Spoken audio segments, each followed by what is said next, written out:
So, liebe Freunde von Elden Ring, heute zeige ich euch einmal, wie ihr zu dem legendären Drachentalisman kommt.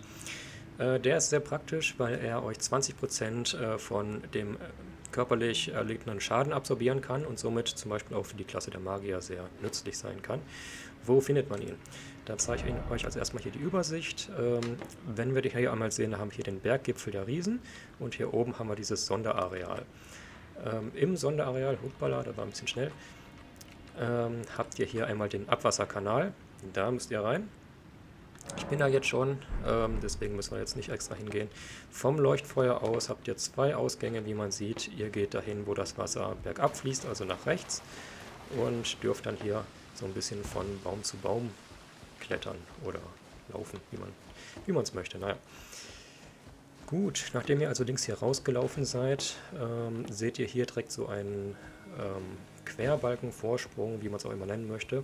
Und von dem aus kommt er direkt wieder auf den nächsten Ast oder Zweig vom Baum und dann wieder auf den nächsten Betonvorsprung. So, dann geht es links hoch, dann rechts wieder auf den Holzast. So, jetzt haben wir das Wort. Und dann seid ihr hier auf so einem kleinen Vordach. Das Vordach hat auf der Rückseite ein Loch, hier dieses, und da müsst ihr den Querbalken erwischen. So, das ist nicht ganz so einfach, da bin ich vorher ein bisschen gestorben. Gucken wir mal, ob ich jetzt das erwische. Schwupp. Ja, genau. Wenn man sich dummerweise ganz rechts hält, dann erwischt man ihn komischerweise nicht, aber da müsst ihr ein bisschen ausprobieren. Sterben gehört zum Spiel dazu. Hier unten sind so diese, ja, Viecher, die man dann da erstmal erledigen darf.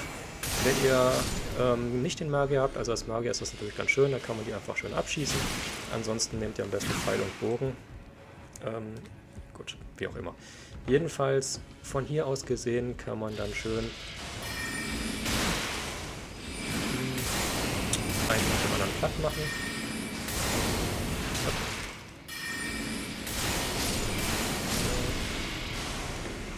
Der Dicke fehlt noch. Na, komm schon.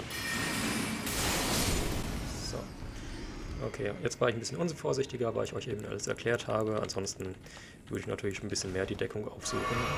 Aber wir haben genug Heiltränke dabei. Ah, ist noch einer. Okay. Den kann man vielleicht vom Mittelbalken ganz gut erwischen. Na, jetzt versteckt er sich auch noch. Wo ist er denn?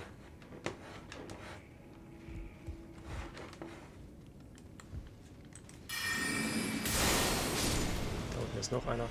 Also wie man sieht, die ganze Hütte hier ist voll von diesen Viechern. Da muss man schon ein bisschen aufräumen, bevor man sie dann, dass man dann gefahrlos darunter kann. Aber ihr seht hier unten ja auf jeden Fall schon mal diese Schatztruhe. Und ratet mal, was da drin ist. Ja, ne, genau, der legendäre Drachentalisman. Und das zeige ich euch jetzt natürlich auch nochmal. Tada, da ist er, der Drachen-Großschild-Talisman. So. Dann zeige ich euch natürlich auch nochmal die Werte von dem Drachentalisman. Den haben wir, natürlich nicht hier, sondern genau, das hier war der Drachenschild-Talisman plus 2 und der ist dann noch ein wenig besser. Ja, und das war es dann eigentlich auch schon. Vielen Dank fürs Zuschauen und beim nächsten Mal geht es dann weiter mit einem anderen Tutorial.